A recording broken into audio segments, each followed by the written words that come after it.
Okay, I've been looking forward to this one. This is going to be fun. Hey, Darlene, what do you recognize most for when you're out in the world? Back to the Future 2, Pacific Blue, or Ski School? Oh boy. Well, with the young kids right now, it's ski school. But mostly most of my work lately has, signings and things like that have been for Back to the Future too. Yes, absolutely. I think you need to be at Taco Bell for people to recognize you from Ski School. Yeah. My daughter was mortified with that. She's like, "Mom, were you in some movie ski school?" Because like her guy friends. I go, "Yeah." They're like, I go, "Don't worry, that wasn't even me in the love scene. That was a double." So I got to stick to the story. From the heart of Hollywood, it's the Patrick Labyorteaux Show with Patrick Labyorteaux. It's the Patrick Labyorteaux Show. Patrick Labyorteaux. He's the one you gotta know. Patrick Labyorteaux Show. He's the one you gotta know. Okay, you may know her as Punk Babe Spike in Back to the Future 2, or Officer Chris Kelly riding her bike on Pacific Blue, the soap One Life to Live, or from commercials where she told you that milk does a body good. I know her as the sweet girl stuck amongst a bunch of disgusting boys in Ski School. Please welcome the beautiful, the lovely Darlene Vogel. Hello. Yay. Hi, Patrick. Hey, welcome, Darlene. How are you? I'm awesome. Great. How about you? So I'm good to doing see great. you. I know, this is so fun. We haven't seen, well, we saw each other for the first time a couple years ago at a convention. Yeah, the Hollywood But- show. Yeah. At the Hollywood show. But before that, I don't know, when did we do Ski School? In the early 90s? I Late was 90s? 25, 90s? I think, and I'm 63 now. So You don't look 63. You're just like, you're on the I substance. am. Yeah. Yeah, right. The substance. Act 1, Beginnings. Where did you get into acting? How did you come into acting? What was I, it that s- brought you in? I started in New York. I was at FIT in college and I ran out of money. So one of the guys on my floor was like, "Well, you want to I'm try sorry, Fashion modeling?" Institute of Technology in New Technology? York. Yeah, Okay. FIT. And I ran out of money, so I couldn't stay there. And a guy on my floor was like, "Do you want to try modeling?" I was like, "Sure." Because in those days, parents did not support us financially. Well, at least not my family. Right. So we had to make all of our own money.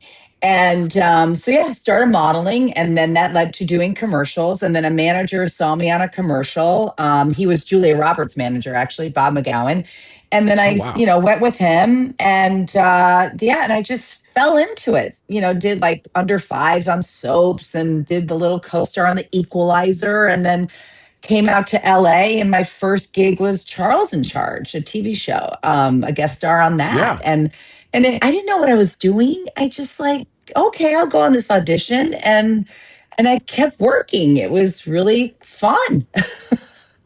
So you got into it for, if you're at the Fashion Institute, then your dream was never like, you never grew up going, I'm going to be on Broadway, I'm going to be a movie star. Never. Was it, obviously it had to be fashion, but in what way? What was it? No, it was What part of that? cosmetics, fragrances, and toiletries, marketing. I was going to work for like Estee Lauder and be on Madison Avenue and carry a briefcase and show cosmetics. But that major kind of went on the wayside at FIT. So everyone either dropped out or they went into advertising communications, but I dropped out fully. But it was my way to get to New York City, and that's all I Yeah, cared but about. you dropped out as a model, which is kind of fun. I mean, it's like here you are, it's like people dying to be models and you're doing this modeling work.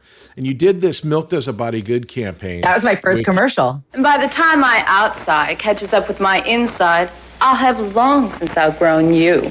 That's a big deal because it I was a big know. campaign. Yes. The people that watch this show kind of do remember because they're our age, but it was like back in the day when, a campaign, you could become, sorry, I keep talking over myself. The reality of a commercial, or at the time a video, a music video, was amazing because your impressions on the public were in the millions as opposed to like if you were on an episode of a TV show. Doesn't matter. Correct. So like this milk campaign was everywhere. Oh yeah, And so everyone you were still everywhere. remembers that. They're like, "Wait a minute, she was the milk girl," and I'm always shocked. Like people remember that. And the kid that I told off, Michael Barton, because I go, by the time my outside catches up with my inside.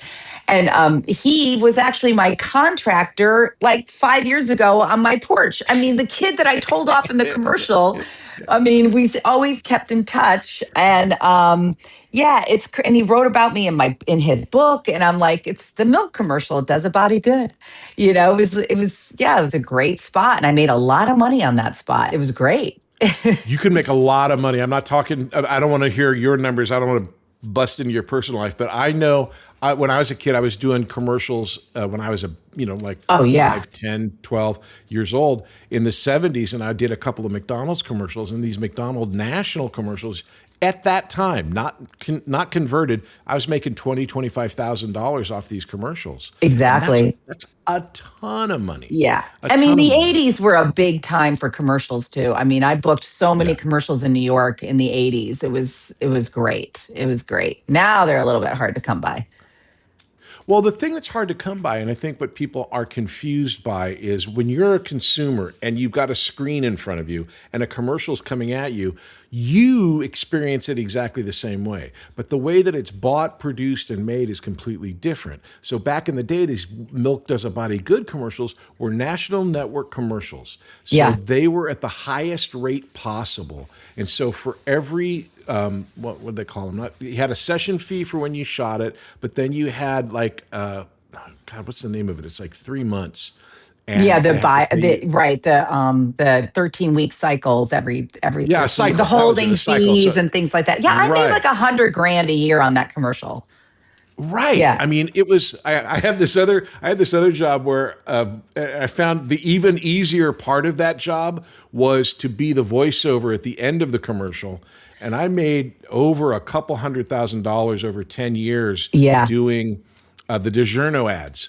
Oh, wow. Yes. I recorded it once and they used it on every commercial, which was, it's not delivery, it's DiGiorno. And then. There you go.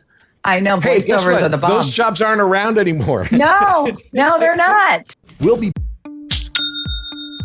Nobody does selling better than Shopify. Shopify is the home of the #1 checkout on the planet. And the not-so-secret secret, with Shop Pay that boosts conversions up to 50%, meaning way less carts go abandoned and way more sales going through. So if you're into growing your business, your commerce platform better be ready to sell wherever your customers are scrolling or strolling. On the web, in your store, in their feed, and everywhere in between. Businesses that sell more, sell on Shopify. Upgrade your business and get the same checkout that Skims uses. Sign up for your $1 per month trial period for 3 months at shopify.com/Westwood1, all lowercase. Go to shopify.com/Westwood1 to upgrade your selling today. Shopify.com/Westwood1.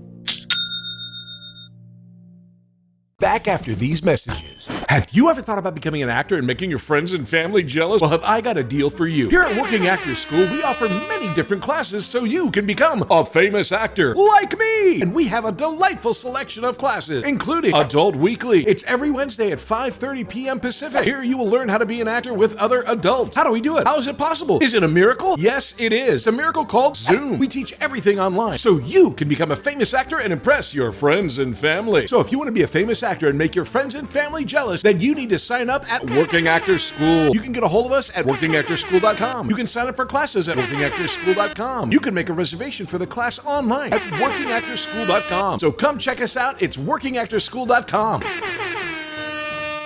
Act 2, Success. We kind of got to get right to it because it started everything. What happened? You got Back to the Future 2. How did that happen? I walked into my agent's office that day and they said, "Hey, Darlene, how young do you think you could play?" And I go, "I don't know. I mean, 20, I don't know." It didn't matter. He goes, "Go on this audition." And I didn't even know what it was for. And I went and met the casting director and just talked to her. And then I had nothing on my resume. So a lot of it was bullshit. And she goes, "Oh, who did you do Fool for Love with? Who did you do this with?" I go, and I just went blank. And I could have mentioned any of my friends who are actors, but I just went blank. I go, "Oh God, I can't remember who the actor." I don't know. It doesn't matter.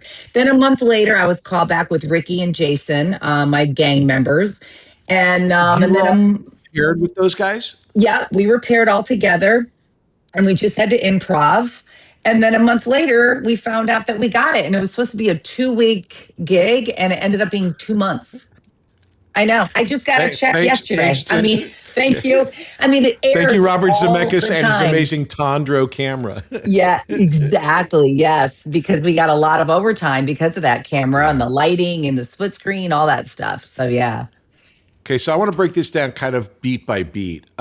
So when you go in and you talk to some casting directors, a lot of times they'll have you read, but your guys' characters were omnipresent, but you didn't have a lot to do. Did you actually read anything, or did you have a lot? We didn't read anything. They So said, this is a scenario. Just, do a scene, do whatever you want. I said, okay.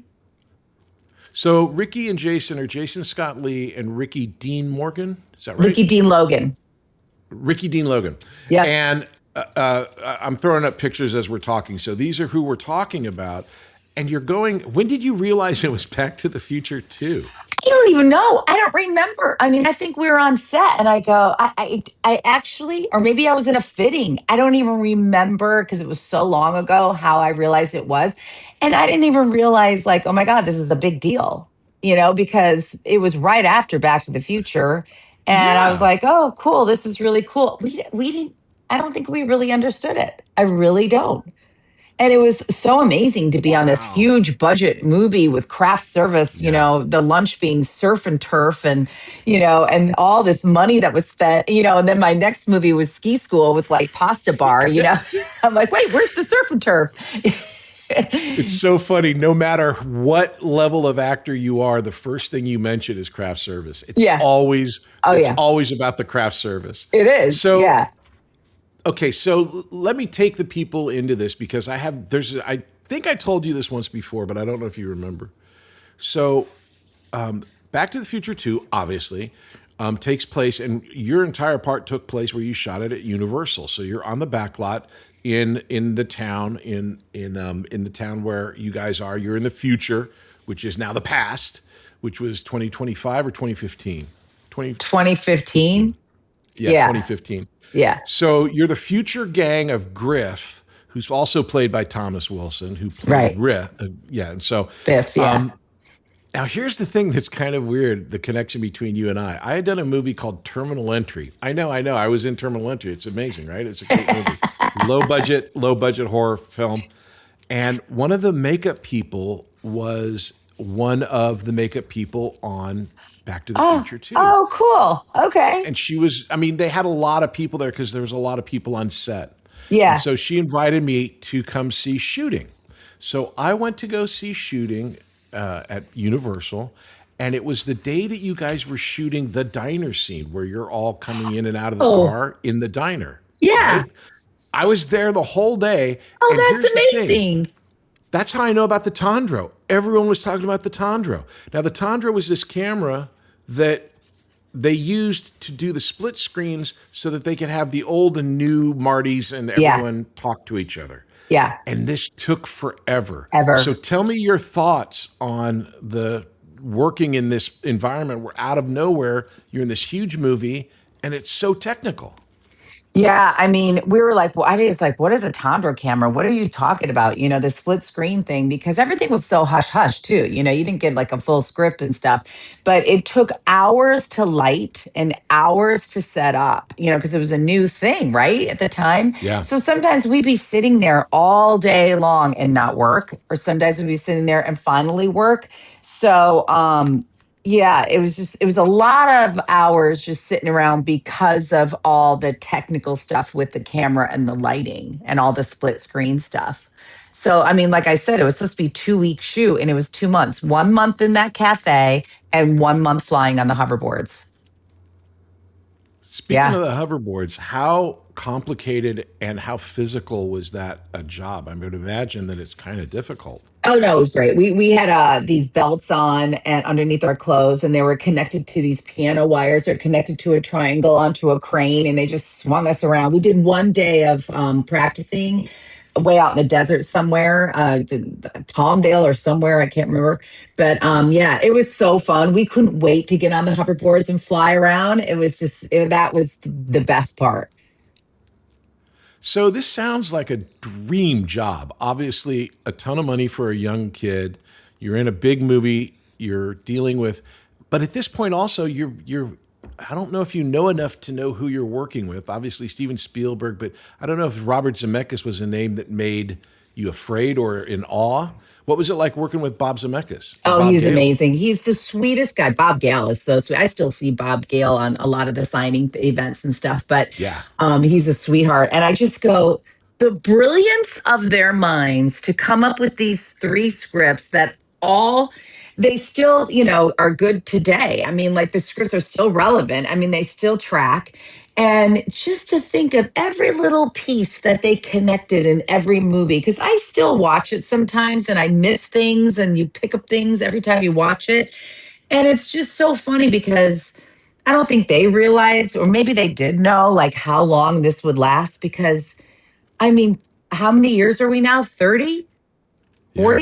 40, 30 years later. And the fans are getting younger and younger and younger that I'm meeting. They love this movie. And, it's hard to get kids interested in watching films these days. And so with Yeah. this kind of film keeps their attention. And it's just, and like I was saying this before, I didn't tell anybody I was in the movie for a long time because it was so old. Why?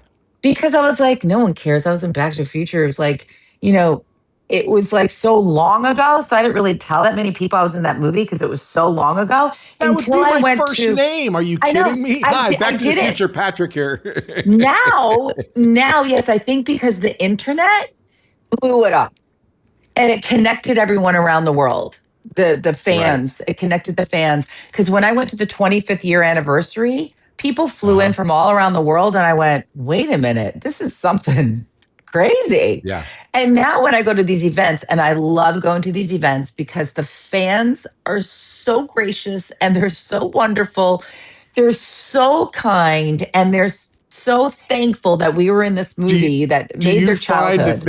they know more about it than you do? Oh, Even though absolutely. you were there. Oh yeah, absolutely. I have a lot of things I have no idea what they're talking about. I mean, they are so. The one thing that I am surprised that a lot of them don't know about, which I see on Facebook, is that like my stunt double got hurt in the crash, and they think it was Right. me, and they thought I died or whatever, but she didn't die in the crash, but she died later, but later, years later. But Okay. it wasn't me in the crash, and Well, I'm like, let's how do talk you about know that. all that? What is it that you're referring to? Explain from how So you my know what stunt happened double, happened. Cheryl Wheeler, she did the crash scene. And so when you watch the movie, and if you really pause it on for that second when my character crashes into the what is that, the city hall that they crash Yeah, like into? the city hall. I think it's Right. a library, but I think they use it as city hall. Yeah. Yeah. So if you see it, she crashes into the pole. The other two go through the glass. She crashes into the pole Uh-huh. and drops down. So the crane was off a little bit, and they were all supposed to crash through the window. And the crane dropped her on 14 feet onto cement. So she dropped down because they were supposed to drop inside on all the padding, and it was off. And, of course, they had to do it in one take. So she had multiple surgeries after that, but she worked after that. I actually saw her after that when I was on Pacific Blue. She worked on a couple things like that. But yeah, it was a big crash scene. I mean, even when I bumped into Michael in New York, like right after COVID. And I saw him and Tracy coming out of a restaurant. I'm like, oh my God, I have to say hello. I haven't seen Michael since the premiere. And Right. I know I did see him at a Hollywood show years ago, but we didn't really get to talk because he was so busy. But I was like, "Hi, Michael. Hi, Tracy." I said, and they were kind of like, "Okay, here comes a fan." I go, "No, I'm Darlene. I played Spike in Back to the Future 2." And they're like, "Oh my God, hi!" And then he said to me, he goes, "Didn't you get hurt?" And I said, "No, Wow. that was my stunt double, Cheryl." And he goes, "Oh, okay, yeah." How It was it was, when you were working on the movie? How was it working with Michael? I mean, oh, obviously he's at that amazing. point, he's the biggest star in the world. Yeah, I mean, we had Margarita Fridays in his trailer, and he's just the sweetest guy on the planet. I mean, just so humble and so gracious, and was just a normal guy, sweetest pie. You know what's Yeah. funny? I did Hmm. a bit my first job on a movie was Bright Lights, Big City. Oh, And wow. I was A hired Michael as a Fox movie. model. Yeah, I was hired Uh-huh. as a model though, and we were all supposed to be extras. And then they upgraded me to silent bit to be Kiefer Sutherland's girlfriend Inga. But I said to Michael, I go, I was in Bright Lights Big City. He goes, oh yeah, I remember you. I'm like, yeah, sure you do. Thanks anyway. But yeah, so I worked with Michael twice in my life. Yeah. Now, again, all these connections, which are backdoor connections to you. I did a movie called Ghoulies 3, Ghoulies Go to College, with a young actor by the name of Jason Scott Lee, who I absolutely adore. He's the nicest And guy. I just had the best time working with Jason. And he then also blew up and became Jason Bruce Scott Lee. Lee.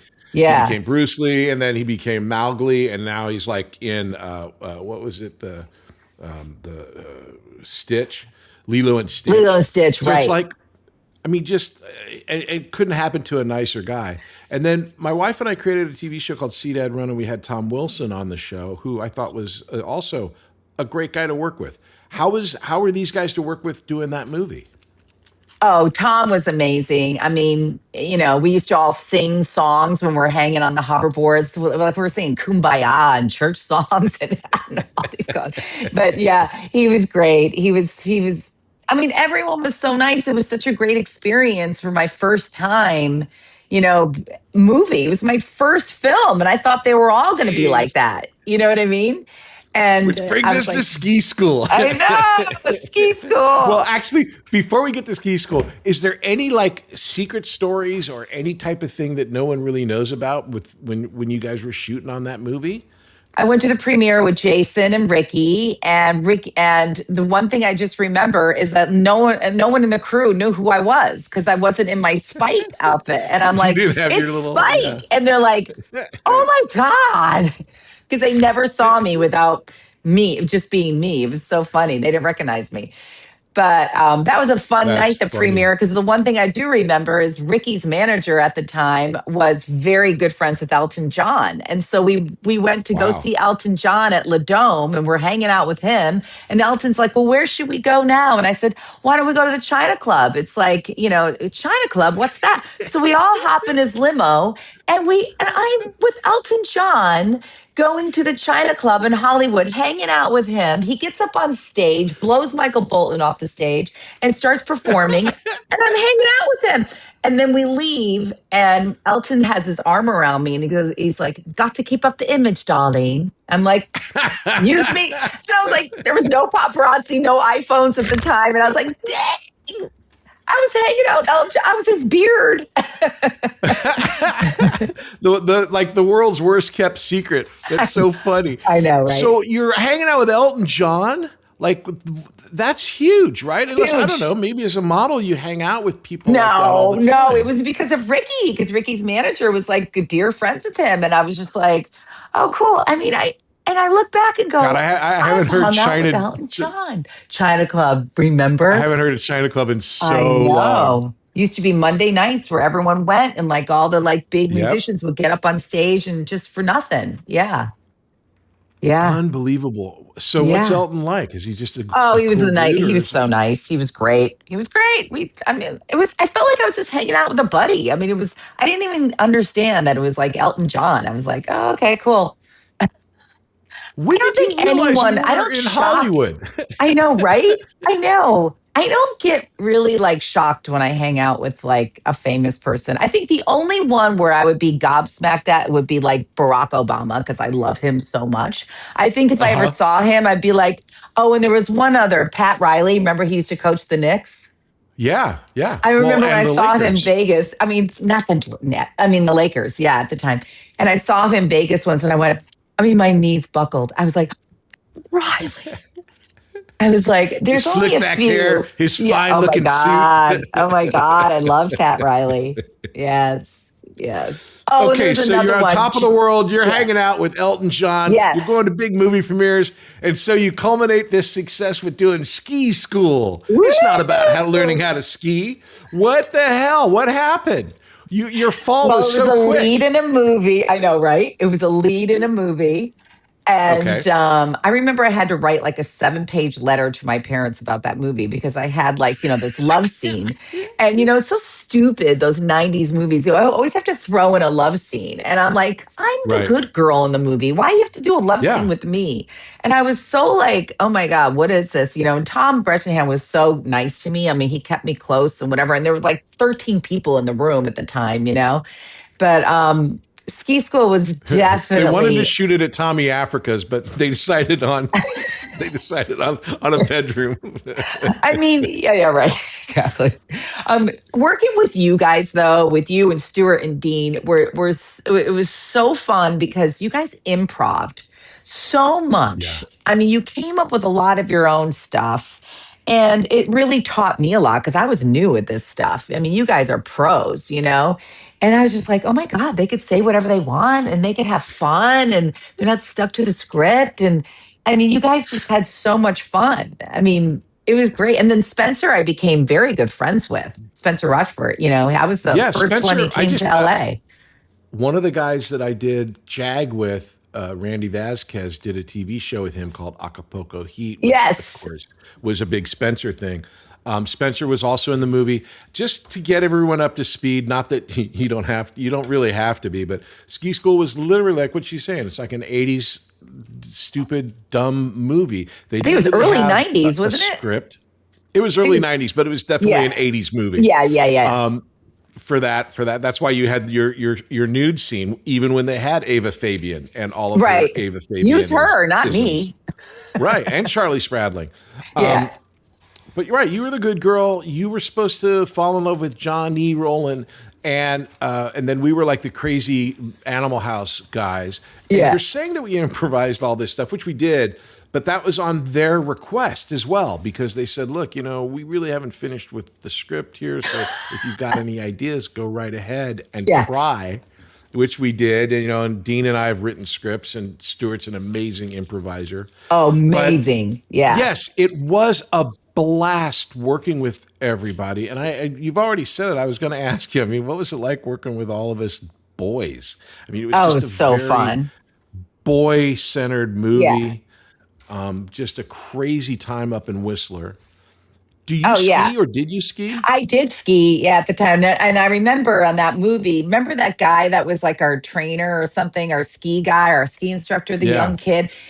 He brought me on my day off, he brought me all the way up to the top of the mountain.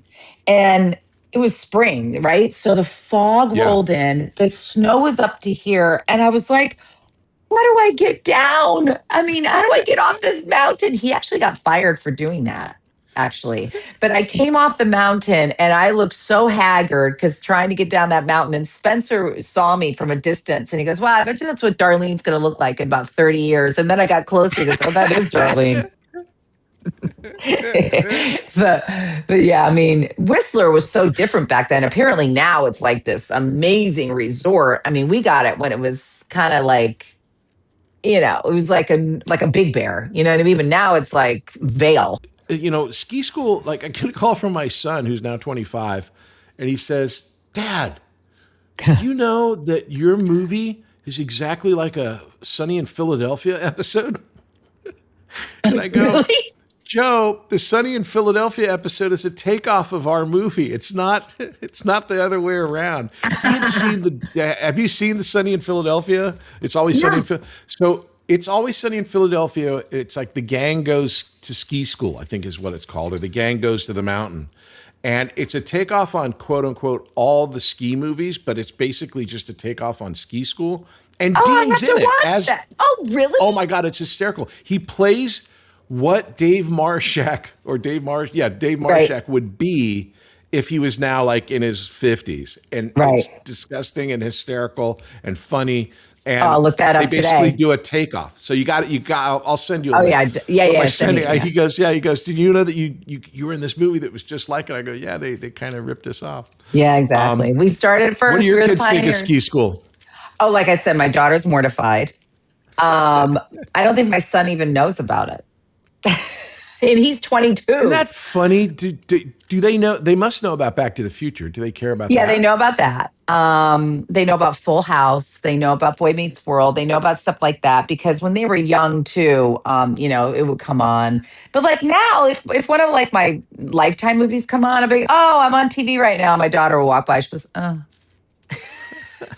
They were more excited like if my commercial came on during like Good Morning America. We'll be back.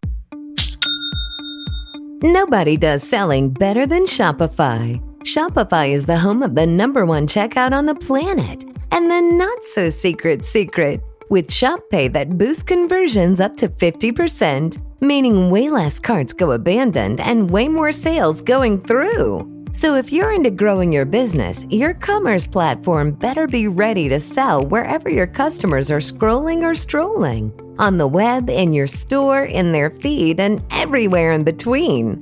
Businesses that sell more, sell on Shopify. Upgrade your business and get the same checkout that Skims uses. Sign up for your $1 per month trial period for 3 months at shopify.com/Westwood1, all lowercase. Go to shopify.com/Westwood1 to upgrade your selling today. Shopify.com/Westwood1. Back after these messages. Hey there, I'm Patrick Labyorteaux, and I've been an actor since I was a little kid, so I know what it's like to be a little kid actor. So I have a class here called Youth Weekly, and that meets every Tuesday at 5:30 p.m. Pacific, and it is an awesome class if you are young and want to learn all about acting. We have a great set of kids, and it's taught on Zoom, so you can do it from anywhere. You can do it on your phone, you can do it on your laptop, on an iPad. It's awesome. I've had kids take a class while they were in the car coming back from soccer practice. I swear to you. So if acting is in your blood, come to workingactorschool.com and check out the Youth Weekly class every Tuesday at 5:30 p.m. Pacific. I'll see you there. Act 3, present day. Yeah. So you do ski school. You think it's going to die, and then it just keeps coming back like some sad disease. But you do all this other TV work. You do Full House, Down the Shore, the Hat Squad, The Return of Ironside, Coach, Northern Exposure, Blue Skies, Boy Meets World, which you already mentioned, and Silk Stockings. So you're working a lot. During this period of time, did you really? What were some of your more fun experiences? Boy Meets World. I was a big fan of that show because I thought it was a lot more than just a TGIF show. I thought it was. They were so talented. Those kids were so talented. And yeah. Ben Savage, so talented. I loved working on that show. That was super fun. And my daughter's soccer coach here at Samo High said to me, he goes,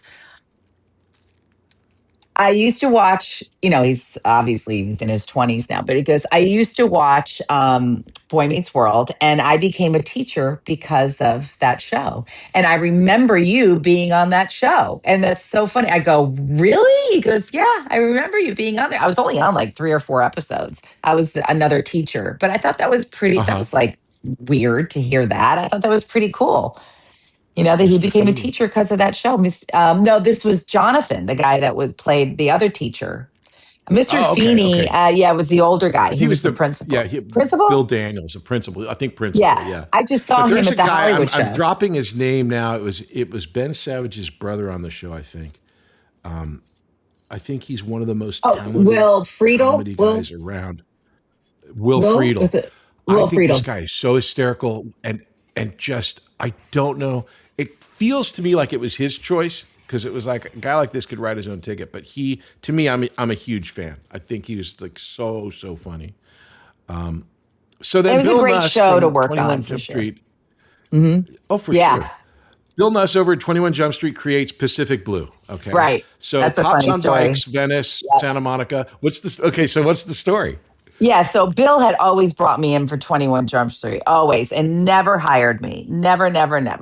So I was at a boxing match in Las Vegas, and he was sitting in front of me, and he turns around and goes, hey, Darlene.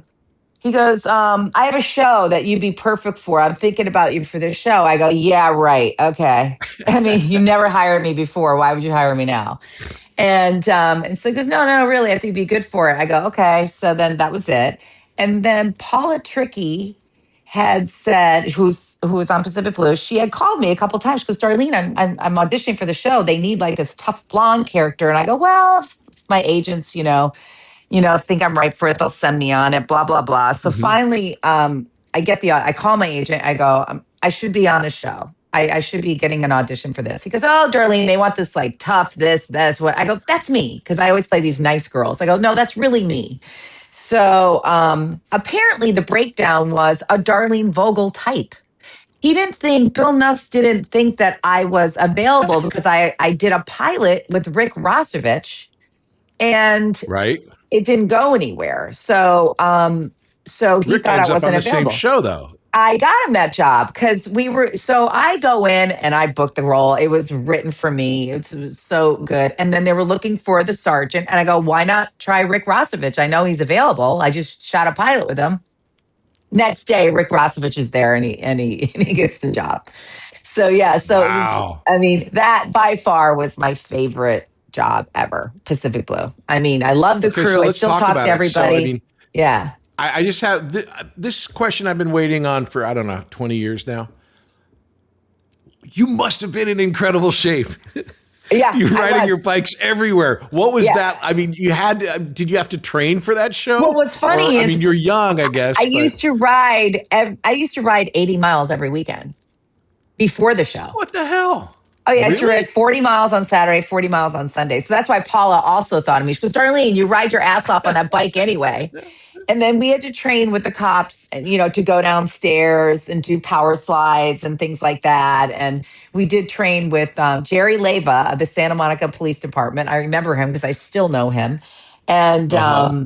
yeah, so they trained us at the Santa Monica Pier and stuff like that. But yeah, obviously we didn't fly over cars that were men dressed as women, a lot of them.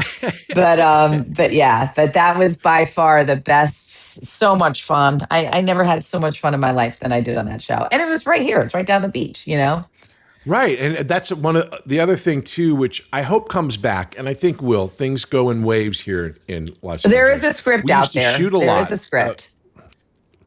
Oh, that's great. Okay, good. Yeah. Because it is one of those shows that, like, why not? I mean, it's got everything that they want. I think we have to Now see you how work with a lot of Baywatch different- does. Yeah, well, I don't know. I mean, Baywatch was so specific to the the Pamela Anderson of it all and the moment of it all. Right. With respect, Pacific Blue, it wasn't like a flash in the pan. It was a solid series that just sort of, I mean, Bill Nuss. So 21 Jump Street, same idea. It's just like a procedural with flair, where you had characters, but you had the crime of the week, and you did all of that stuff, which was kind of fun. But you worked with a lot of people. A I saw lot. here, David L. Landers, who played Squeaky, Yeah. was on this show. Did you ever get to work with him directly, or was it Oh just yeah, like all he the was time. in- All the time. All What the was time. that like? I love that guy Oh, so much. he was just so sweet and just he was the nicest guy and quiet. You would never think that he'd be like as big as he is. You know what I mean? But he's Right. iconic. I'm like, oh my God, you're from one of my favorite shows growing up. I mean, a lot of guest stars that came on were all from 80s, 70s shows, like Cindy Brady. Yeah. I mean, she was on there, Eric Estrada. I can't even, I mean, there's so many people that sometimes when I watch the show, because I will watch the show now after how many years, and I go, oh my God, there's so and so. There's Walter Goggins from what's that called? White Orchid or whatever. Yeah. He was on White it. Orchid. I mean, And yes. wow. I mean, so many people were on that show. And Leslie Bibb, it was her first guest star ever on Pacific Blue. And she's huge now. Well, Yeah. you also had Mickey Dolenz played Mickey Dolenz, and he also Yes. directed Yes. you guys a bunch. Yeah.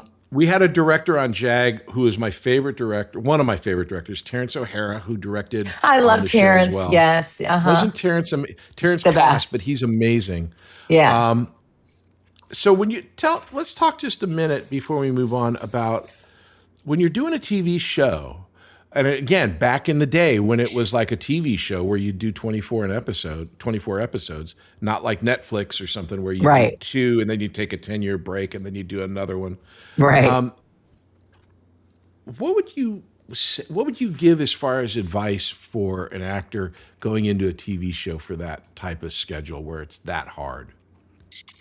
right? Because you have to be there at like 5:30 in the morning. Sometimes you don't get home till midnight. I mean, I didn't have kids then. All I had were dogs. And, it was very interesting because you see, even when the new cast came in the third season, you saw the difference of us older actors and the younger actors, that the younger actors are like, hey, do you mind if I get out early today? Because, I got this or this or that, we'd be like, what do you mean? You're here. You're under contract. You got to be here at 5:30. You are at work. This is your job. I mean, we took it so we are old school actors, and we are there for everyone, not for ourselves. So I saw the difference how the younger generation works it compared to how we worked it. But Right. listen, In that small period of time too. and be humble, man, because this might be your last job. You might be on top of the world and then, get the money and the fame, the power. And then after that, not work again. And you're like, oh, what happened? I was just on this big show or whatever. I've seen it. I've seen it with some actors. And then when they come back later on, they're humbled and they're like, I'll do whatever you want. Right. Don't let your head Yeah. get too big because it can fall anytime. Anytime. Well, we had we were on NYPD Blue was on, and David Caruso left NYPD Blue. Yeah. Jag. Yes. And then David Caruso had his full career in movies, and then he came back to CSI Miami, Which all I did within the pilot. period of time that Jag did. Oh, you did the CSI Miami pilot With David Caruso. Yeah. So talk about a humbled. I mean, I don't think David ever was got humbled. Him and He there was okay. Another one. So David Caruso, he was he was definitely humbled after that whole experience. You could tell, like the way his professionalism was on CSI Miami, for sure. Right. The same as Christian Slater. Remember let's talk about Christian, because you did The Forgotten, and I did Forgotten with him. Christian, and you were in the pilot of The Forgotten, right? Yeah, well, we actually shot that twice because the first time I did it, they had a British actor that was Christian Slater's role. And then he was all ready to move here to the States and shoot the series. It got picked up, the whole thing. And they fired him at the last minute when he was selling his house in England and moving to the States and gave it to Christian Slater. I know, imagine that. Imagine that. And so anyway, Christian Slater, so we had to reshoot the whole pilot. And they said, do exactly what you did in the first time. And Christian was so nice. And I remember the manager saying, Christian will do whatever you want. Christian, we're here for you. Christian will do whatever you want, because he was just coming back up, from being, right, big head, as actors get. The thing about what's interesting, Christian was a wild child on the set of Heathers, in the sense that he was always going out and he was blowing up while we were shooting it. Name of the Rose had just come out. And I mean, obviously, and then right after that, it was like Pump Up the Volume and kind of becoming Christian Slater. Right. I will say he's so this talented. For sure. I mean, he's great. He's wonderful. Yeah. He was a really nice guy. Yeah. And then he was crazy off camera, but like on set, he was a great guy. I mean, he never had that attitude that a lot of actors have of like, I think maybe because he grew up in the business, his mom's, Mary Jo. Right. Slater, Yeah. That he knows that these are the people that you're working with. So on set, he was great. Yeah. Very professional. So through this period of time, you're doing all of this. You did CSI, Farscape, Capital Law, General Hospital, The Forgotten. And then along the way, you get stuck, poor Darlene, you get stuck going to Hawaii and doing this show Beyond the Break, and you had to shoot in Hawaii. Please I thought you were going to bring up the soap. That's so funny. No, what happened with the soap? Tell me that. No, now I got to know about the soap. No, because I went straight from Pacific Blue to doing One Life to Live in New York. So I was working straight for 7 years, right? Gone for 7 years on cable and on a soap. And I come back and I go to a casting director's office. She's like, Darlene, where have you been? I go, in the witness protection program. She's like, what? I go, well, I was on cable for 5 years and then I was on a soap for 2 years. So people know who I am, but you guys don't, because I was in that witness protection program. But yeah, Beyond the Break was Yeah, I did that and went to Hawaii. My son was 2. That's a good story too. I said, well, I can't go unless you fly my son as well, because they were paying so little. It's for the N network, the Nickelodeon, Yeah. which turned into the N. The pay was so bad. And so then I said, well, I can't afford to find a babysitter for my kid. His dad worked. We didn't live together, never did. But Right. but they go, no, we're not. We're not going to do that. We're not going to fly your son over. Blah blah blah blah. Cut to 3 days later, the president of the network is a woman, and she's pregnant, and she goes, not only are we going to fly your son, we're going to get you childcare. Wow. Yeah. Is this So Sargami or was it someone else? I don't know who it was. Some woman. Right. Yeah, I don't Yeah. know who it was, Yep. but I was like, wow. There I you got go. what I asked for. I never asked for anything, and it was so nice to get what I asked for. And I made more money in childcare than I did on the whole show. Now, Yeah. beyond the break, obviously, it's about young people and their issues. And so, even though looking at you right now, it's like, yeah, you're beautiful, but you're like you're the older generation on this show. I would have thought that that's where it would have been obvious to you, not like the third season of Pacific Blue. It seems like that's a lot. That's a faster rate of I don't know what to say, deep professionalism. How was it? How was the experience on Beyond the Break? How were the people there? We had a great time, and I was working with David Uh huh. Chokachi. How do you say his last name? Who is now Chokachi. he is now in he is in animal rescue right now, called Wings of Rescue. That he flies everywhere and picks up dogs all over the country and gets them homes. He has an amazing rescue Oh my God. organization called Wings of Rescue. Yeah, I'm like so proud of him. But He's also still yeah. very ripped. Yeah, he is.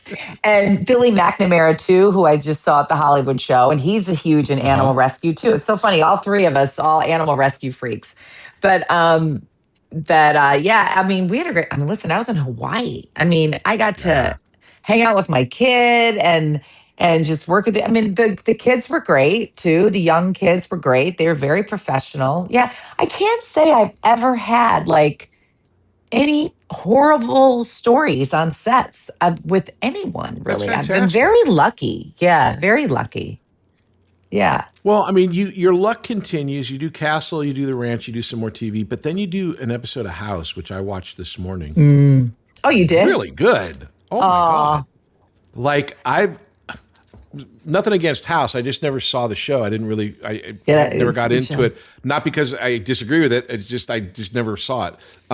But you played a drug addict mom. I thought you were really good. I thought you did a Thank you. really good It job. was funny because What in was that that audition experience like? room, when I was in the audition room, I was like, I didn't wear any makeup or whatever. And I saw the women in the room, and a lot of them you've seen in big shows. And I was thinking, Hmm. sorry, ladies, this one's mine. I know it's mine. I know I can do this.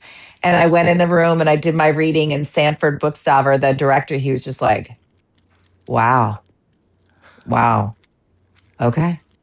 And I ended up booking. I was so happy that I got that role. The one thing I was a little nervous about, that they told us that we are not allowed to ask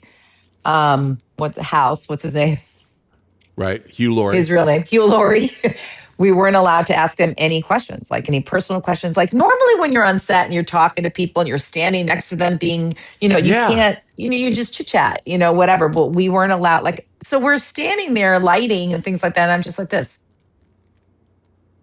It was so uncomfortable for me because I'm a talker, I'm a chatter, and I'm not going to I wonder ask him. if that did that did So that did that affect or benefit your performance at all? Because he's a prickly character in the show. So did that help at all, And or he was it wasn't just like more uncomfortable? when he was off, acting, when he was just hanging out. He was very personable, very nice. And I was Yeah. just afraid to talk to him like a normal human sitting next Why to do me. you I'm think more, that they had that rule? What do you think was going maybe on? some actor got too personal with him. I don't know. I mean, I would never go like, so how's your love life? I mean, how's your marriage? I mean, Right. like, I wouldn't be like Yeah. that. But the one thing I did ask him was his bracelet. I go, is that personal or is that your character? He goes, oh, this is whatever. And that was the only thing I was like, can I even ask that? But I remember the AD said, Hugh really likes you. He really likes you. I go, you're on a big show and you're just a guest star, and there's Yeah. always this pressure, and you just go like, because to fit in, I mean, when you're used to being on a show, as the lead, it's so hard to go back to like a guest star or whatever, because you're like, you used to be part of Right. a family, and then you go into someone else's family and you're like, I don't know, it's such And a you're only weird there. business, You're only there for a day, depending on the size of the guest role. You may only be there for one day and do all of your scenes in one day. You don't Right. know, and it Especially depends today, on they that. do that. Yeah. Oh, I know. I made it not a rule, but it was like my belief that when I was doing JAG, that no matter, I would introduce, I know it sounds like, oh, really? How fancy of you. But I would always introduce myself to the guest star, and I'd introduce like the camera. Because again, when you're an actor, you're going to be dealing with the other actors and basically the camera crew. And because Right. you'll get around to everyone else, but the camera crew, and I'd introduce the camera guys and their names and the people that we were working with, so that they felt like they That's were very part of generous. something. Yeah. It's generous, but it's also mercenary, because you get better performances when people are comfortable, when you can Comfortable. work with another Yeah. actor. But Yeah. as a guest star, yeah, sometimes it's real. I did an episode of Castle. I wasn't there when Nathan Fillion was there. I had a scene with Stan Akatic, but you could sense the tension, and they weren't even in the same room. It was like, oh no, this is like a bad situation. So, I mean, it depends on what set you're going on. Oh, that one was good for me because I was with all my One Life to Live peeps. It was kind of like a One Life to Live episode. Like Tuck was there and Cassie DePaiva, and then Nathan was on One Life to Live before I was. But Right? we had a good time on that show. It was the ranch that I felt so. I mean, thank God for Well, Sam Elliott. He was the nicest guy on the planet. But Ashton didn't even say two words to me. And I'm like, I'm a guest star. I mean, I was that's like, he didn't so say rude. not Did you one work word. with, did you have scenes with him, I was in the or? same scene, but my scene was with Lou Diamond Phillips. Like I was telling Uh-huh. him off, and yeah, that was it. But and Kathy Baker was really nice too. Is that her name? Kathy Baker, the Yeah, blonde. Kathy Baker. Yeah, Yeah. she was very sweet too. Deborah Winger was fine, but Sam Is Elliott was Sam the nicest. Elliott just like Sam Elliott? Oh, he was like, "How you doing, Darlene?" I'm like, "I'm good. Hi, Sam." He's so Okay, so I'm putting wonderful. together a party with Pat Riley and Sam Elliott, and I know you're going to be. Yeah, exactly. Yeah. Then we move into your lifetime years here, and I got to tell you, my favorite movie here is called Smuggling in Suburbia. In suburbia. I know. They're so What a funny. great title that was. What's your experience in Lifetime, and how does it differ from like being on a just like a guest star, or like any of the other stuff you've done? Oh, well, those movies are so funny because my daughter's always dying, dead, or missing, or in trouble. You know what I mean? So my daughter Right. was in trouble in that one. She was smuggling black diamonds and she didn't know it, in a camera case or whatever. So she's trying to make money for something. But I love working with those because a lot of those actors, the young actors, are new, and so they're really like hungry and they were Right. all so cute, and I love working on those movies. Those are so, because I've worked on with this guy Doug Campbell, who's a director. I've worked with him several times, and he's just such a Uh-huh. great director to work with. Yeah, I would love to, but now they're What not makes a really. great what makes a great director for you? He's Like, what do just an you find? actor's director. I mean, he's very complimentary, and he just like listens, and he just, yeah, he's just sweet, and you're not stressed, and makes you feel That's a big comfortable, one. and yeah, yeah, So I was yeah. looking at your He's reel great. today, along with some other things. Uh, aside from the fact that you seem to be in hospitals a lot on your reel, um, was that little girl Chloe Grace Moritz? Was she your daughter? Yes. Yes. I've had so many What show famous was that? daughters. Yes. That was wasn't that The Forgotten? I I don't think that know was The because it Forgotten, wasn't wasn't labeled, it? but it was like they throw her into the ice. Yes, that was The Forgotten. That was Chloe. She was Okay. 9 years old and she's already booked for the next 4 years. Oh my God. Yeah. Chloe Grace Moretz. Yep. Yep. And then on House, my daughter on that was Charlie from Good Luck Charlie. She Oh was the actress wow. from that. And Uh-huh. then, yeah, I've had a few famous Tellerico? daughters. Sorry, Was her name doctors. Tellerico? The girl who Uh, played Charlie? Or was it Bridget Mendler? Bridget Mendler. Yeah. That's her Bridget name, Mendler. Bridget. You know Yeah. that Bridget Mendler is like a genius, and she's got a space company that's like $1 billion space company. She quit acting. She went off to get her like literal rocket. She's a rocket scientist, and she has this $1 billion space company that is like, Oh my God, I got to look her up. That's oh my God, good it's for a crazy, her. Why right? couldn't I be that smart? Damn it. Can't have everything. We'll be back. Nobody does selling better than Shopify. Shopify is the home of the #1 checkout on the planet. And the not-so-secret with Shop Pay that boosts conversions up to 50%, meaning way less carts go abandoned and way more sales going through. So if you're into growing your business, your commerce platform better be ready to sell wherever your customers are scrolling or strolling. On the web, in your store, in their feed, and everywhere in between. Businesses that sell more, sell on Shopify. Upgrade your business and get the same checkout that Skims uses. Sign up for your $1 per month trial period for 3 months at shopify.com/Westwood1, all lowercase. Go to shopify.com/Westwood1 to upgrade your selling today. Shopify.com/Westwood1. Back after these messages. Hey, I'm Patrick Labyorteaux, and I play an actor on TV, and I've been doing this for a long, long time. And I know what it's like if you are in a class with people, and sometimes you just want to have that one-on-one connection with the person that you're working with to go over, I don't know, a particular scene, or maybe you have an audition, or maybe you just want the privacy to try stuff that you don't really know is going to work and not have anyone look at you. Well, I have the perfect solution for you. It's called One-on-One with Patrick Labyorteaux. You can book your time at workingactorschool.com, and it's just me and you for an hour going over whatever it is you want to work on, breaking down the script, talking about character, figuring out your intention, the spine of the scene, everything that goes in to making a dynamite performance. So if you're interested in acting and want that one-on-one personal attention, check out One-on-One with Patrick Labyorteaux. You can find all the information you need at workingactorschool.com. Act 4, questions. All right, so here we are. We're in the questions part. This is an area that's called Tina's Gotta Know, because Tina, my wife, came up with all these questions. Oh, cool. Hi, Tina. First one is called That's Showbiz. What is the most Hollywood moment in your life? Maybe that Elton Maybe moment. the Elton John one, right? I mean, Yeah. I've had a lot of Hollywood moments, though. I have. I mean, I've been to Whoopi Goldberg's house and saw Keanu Reeves and Patrick Swayze there because they were surfing because of that Point Break movie.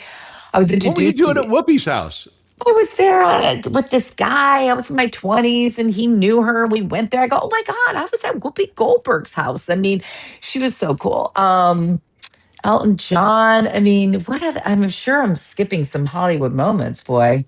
I mean, one was I crashed a Hollywood party and John Kennedy was there. And I was like, oh my God. I was on a date with this guy and I go, oh my God, John's here. He goes, go say hi. I go, no, I can't. He goes, go say hi. So I walk over there and he's sitting back and he was smoking a cigarette. And I walk back to my date. He goes, what happened? I go, he smokes. I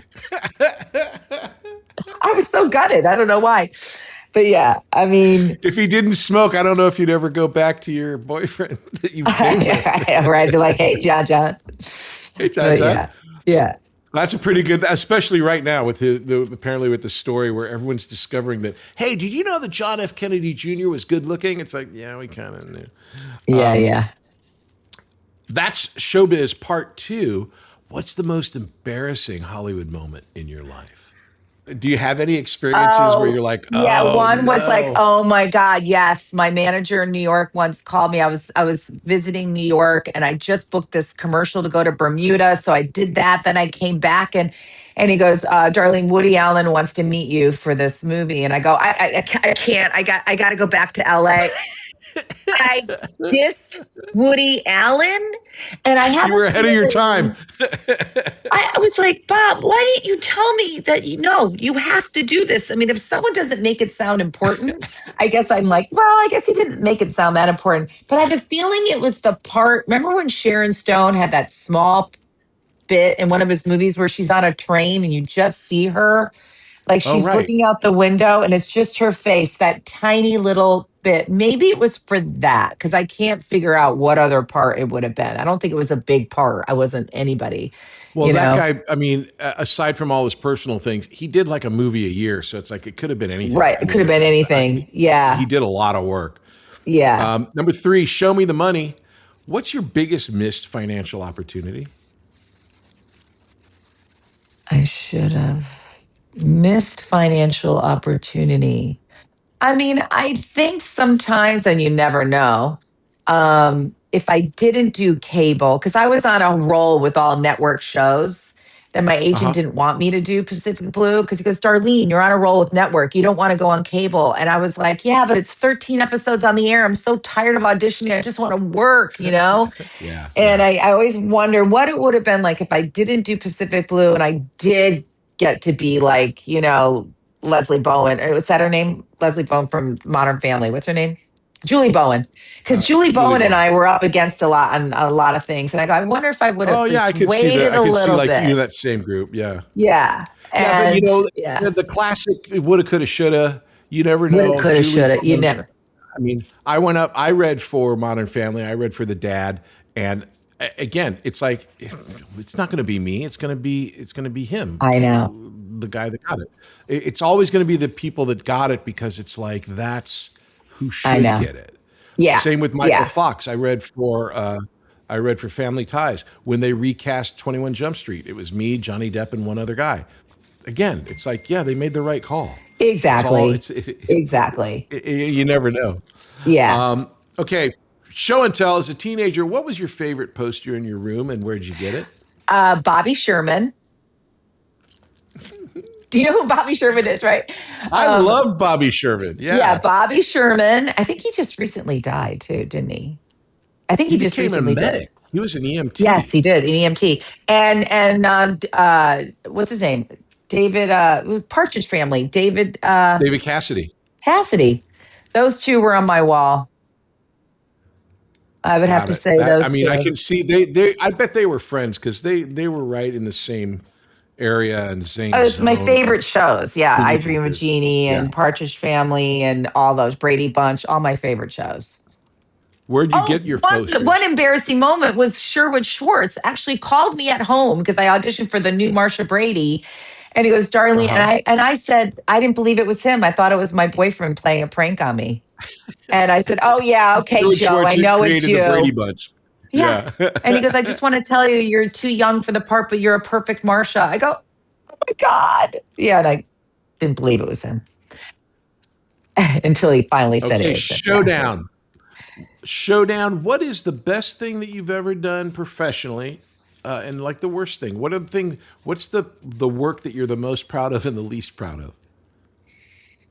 I think I'm the most proud of Pacific Blue because I loved that character. She was a real tough, character, Navy ex Top Gun pilot. I loved that character. And the worst, I think, would be I hated my character on One Life to Live, Lainey. She was so lame. I couldn't stand her. I couldn't stand You her. call her Lamey. Lainey, and her name is Lainey. But yeah, I couldn't stand her. Although I had a great time once I got into the soap, thing. I had a great time, you know, and made great friends on that show. Did you and Rick Rossovich ever discuss who would have been the best Top Gun pilot? Yeah, right. Exactly. Yeah, should have. Okay, this happens all the time. No show. What part did you want but didn't get? Um, what part did I? Well, there were a lot. I mean, I remember there was one pilot where Cheech Marin said, "You've got this role. We're all going to read at my house on Saturday. You've got this role, Darlene. This is your role." And then the next day, the network said, "No, we're going with this girl who was completely different from me." And I was so gutted. I was like, my parents were Oh, like, "Oh, I'm so sorry." I mean, you're on these highs, and people think you have it. yes. But that happened to me a lot in my 20s where you think you got it and you're that close and you don't get it. But nothing It in is. It's a roller coaster. particular. It is such a roller coaster. You have to know it's not every commercial I don't get, I see who gets it and And even television wise, I see who gets it. And it's always someone completely different. Right. So I go, okay, nothing I could do about Right. that. Yeah. All right. Show me again. Oh, no. Favorite show. What movie has influenced you the most? What movie has influenced me? Oh God. I always say like some of my favorite movies are like Baby Boom with Diane That's Keaton fine. No, and The Baby Boom's a great Holiday. I movie. love The Holiday because I love all her clothes. I mean, I love any Meryl Oh, so Streep you're a Nancy movie. Meyer core. Oh yeah, Yeah. I'm totally love Nancy Meyer. I love, yeah, Something's Got to Give. Meryl Streep is my favorite actress too. Diane Keaton was my favorite actress. I love Yeah. them. Yeah, yeah. Well, then this leads into show me again. What's your most rewatched movie? What do you rewatch the most? I used to see Baby Boom all the time, but always around the holidays, I see The Holiday with Cameron Diaz and Yeah. Jude Law. I love that movie. We always Yeah. quote, "Oh, what a cute country baby, country baby." Oh yeah. I watched that movie so many times. I don't know why. I mean, I just love Baby. I mean, I love Diane It's a Keaton. great movie. No, I Yeah. mean Diane Keaton and Nancy Meyers work together so well. The Yeah. scene, I always forget. I think it's one where she's crying for like 10 minutes Yeah. at the Yeah. beach with Keanu Reeves. Oh my God, that's such a Oh, great so in movie. Something Got to Give. Yeah. With Amanda Peet, Something's Jack got to give. Nicholson. Yeah. That's one of Right. my favorites too. All time favorites. Yeah. And then finally, this is show me some love. What's your favorite performance of mine, Darlene? Oh, I'd have to say Ski School.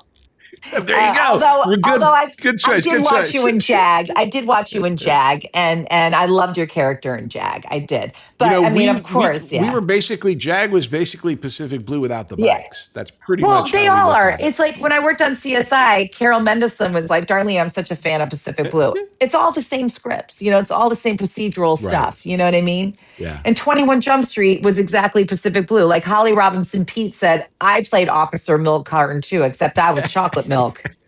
Okay, yeah. He keeps regurgitating everything. Yeah. Well, Darlene, this has been amazing. A real fun walk down memory lane. Thank you I so know. much for Thanks for joining having me, Patrick. This is awesome. Proud of you. I mean, bet. this is quite an accomplishment to have your podcast. It's great. Not too many people have a podcast, and especially not too many white males have a podcast. So I'm really proud of what I've been able to do. It's the Patrick Labyorteaux Show. Patrick Labyorteaux. He's the one you gotta know. Hey, everybody. I'm so glad that you're enjoying the podcast and checking it out. It is an audio podcast wherever you get your audio podcast, and it's a video podcast over on YouTube. My socials are all patrick.labyorteaux, and that is on Instagram, on YouTube, on TikTok. I'm everywhere. If you want information on the school, you can go to workingactorsschool.com. We have classes going all the time. It's a lot of fun. I suggest you check it out. Hey, we'll see you next time. It's the Patrick Labyorteaux Show. Patrick Labyorteaux. He's the one you gotta know. If you like the show, please take a moment to rate, review, and subscribe. It really does help the show to grow. Thank you for listening.